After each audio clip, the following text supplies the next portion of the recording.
Howdy folks, it's Meandering Mike in the Man Cave of Madness. We are doing another segment of Hex Counter Memories. This here is Strategy and Tactics Magazine number 50 with the game Battle for Germany. So what is the memory? Well, this is the very first magazine game that I bought and played. So this was published back in 1975, I believe. I think I bought it in 1976, if I recall correctly. I think I played it a couple of times myself, solitaire, during that summer of 76, and I started high school in the fall of 76, and I had a chance to play this with my friends. Now, why is this an important memory to me? Well, besides it's my first magazine game and discovered the world of, games and magazines and stuff.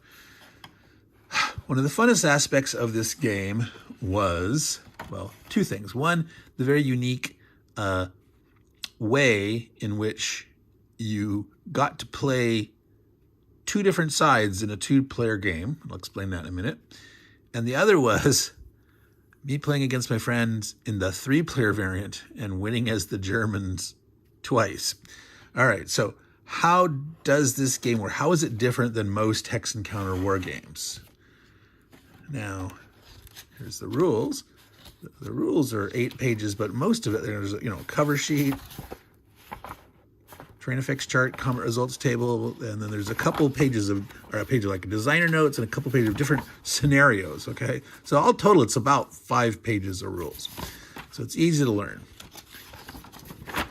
Battle for Germany is set at the end of the war, World War II in Europe. Let's see, I'm gonna need to zoom back some, wrong way. All right. So we've got the Western Allies here. We've got the Russians over here, the German East Front, the German West Front. It's a two-player game. It's not the Allies, Western Allies and Russians versus the Germans. In the two-player game, it is the Western Allies versus the Russians, and the Western Allies play the East Front Germans, and the Soviets, they play the West Front Germans. So you play the good guys and some of the bad guys, and the good guys and some of the bad guys. And this allows you not have to worry about playing the Germans, who are on the losing end of this process here. Whether they'll be able to hold Berlin or not, who knows? But it's basically there's each key city is worth 1 or 2 points, except Berlin's worth 10. Here's a West Front, East Front boundary line between the Germans, and the Soviets can basically go up to that line. The Allies can go up to that line. Either one of them can take Berlin. Yugoslavia down here is a special case. It's on the Soviet side, but the Yugoslavians cannot, Tito in his army. There was the partisans, and they eventually formed a regular army towards the end. And the Yugoslavians can operate here, and no one else, the Soviets or the Allies, can't go into Yugoslavia. So that interesting aspect of you playing one side and your opponent's opponents, and he's playing one side and your opponent's opponents. This system, you may sound familiar. It's like, well, the game Downfall that came out from GMT, which was the 2023 Charles S. Robles Awards winner, Game of the Year, is basically based on this system. It's the same thing. You play both sides and the opponents of each side. But that's like a game on steroids with all sorts of advanced rules, activation, and certain actions costing different amount of action points and all that cool stuff. But it's rooted on this game. Okay, so that learning this interesting system, playing both sides, that was like mind blowing. Like, wow, very interesting. But then there was that memory of playing as the Germans. Now, how in the world do you say, did I win? Now, I had played the game a few times, so I was a little more familiar with it. I'll grant that. But I had come up as a technique when in the 3-player variant as the Germans can transfer units across the front. They're not limited like they are in the 2-player game, where the West Front guys and the East Front guys, they don't cross the boundary. In the 3-player variant, you can strategic move 1 unit across the boundary, triple movement. You can't start or end in a zone of control, but you can transfer a unit. And they can otherwise walk across. So you can, shift forces and put forces where you may. So my secret, my trick that allowed me to, I lost the 3rd time I played that way. I played 3 times as the Germans, and I've won the first 2 and then lost the other one. But my trick is, I'm going to zoom in here a little bit. You probably can't see it very well. Okay, there's the setup, hexes along here. So the Germans are up here. I pull back as fast as I can from this. I tighten up the line. Retreat where I can. Retreat in Yugoslavia. I mean, basically, there's only 1 point in Yugoslavia, so you can basically try to pull all or most of these troops out of here.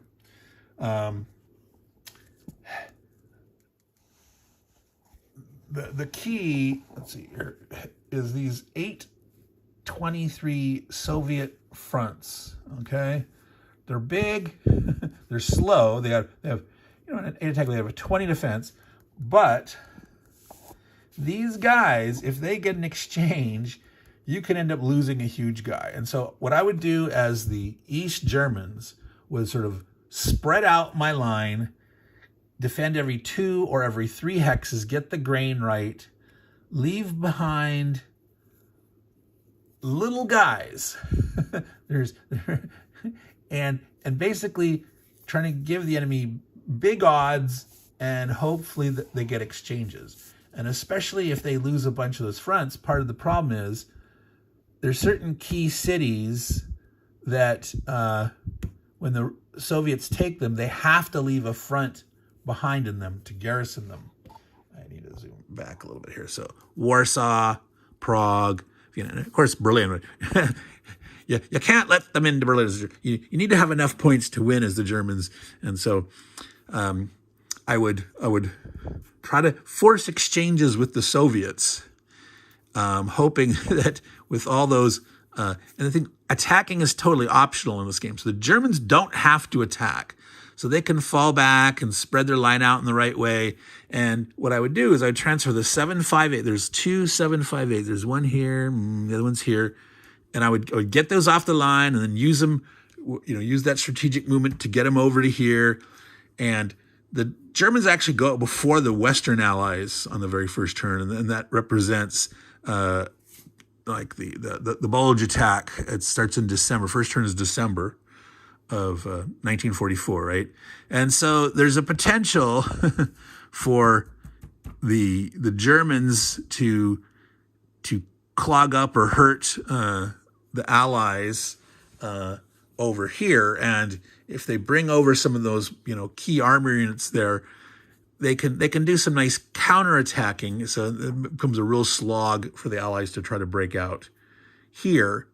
And it's really easy, potentially once you can't see that. Once this fortified line starts to crack here, the Germans can run back or use the trick of taking a guy and triple moving him over here and then back over here. Well, there's each the things it can do. There's only 3 points down here. This is up to the actually it was 2 points for the Yugoslavia. There's Trieste and there's Belgrade here. So the Germans can try to fall back and maybe give this one up. They should be able to maybe hold that one, but they can free up units.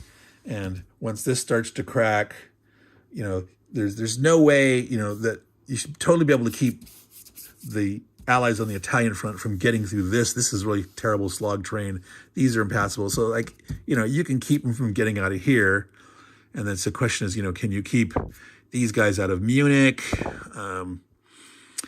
Hamburg? How much of this can you hold over time? You do your best here.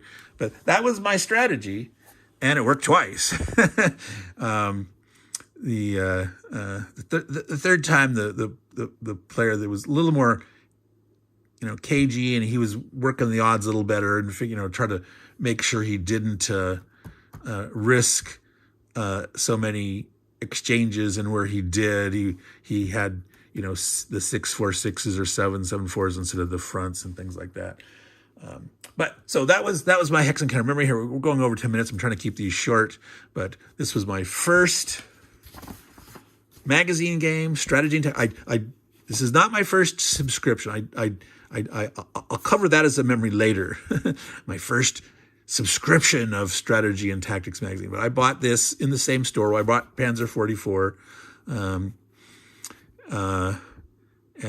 it was fun. It was easy to learn. It was fun, and had the excitement of I could play it solitaire and play it against my friends, and that was quite a joy. And I think I'm gonna play this next year, in the coming year, for my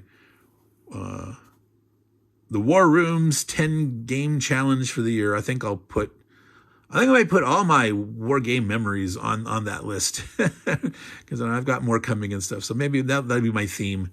Whether I don't know how many segments, but I've got ideas for, at least a few more of the war game memories. So, Meandering Mike. Oh, this is actually my very original copy, and the reason I know that is there are 2 replacement counters in here. I lost counters in stage. I lost one German unit and then one Russian. Oh, come on. This is the one problem with these are the Aegis magazine trays. I think it's right there, yes. Hex Counter memories. This is the first replacement unit I ever made. It's cut off of an index card, written with a felt tip pen and my terrible G for German, 234, barely legible. And then later, I lost a Russian unit. So early on when I was playing in high school, I had not lost this Russian unit. I lost this later after I found this in all my stuff years later, and I got it out and was looking at it and ended up figuring out, somehow I'd lost another counter. But so anyway, memories, good old memories, including the original with hand replace counter. So this is a double first, my first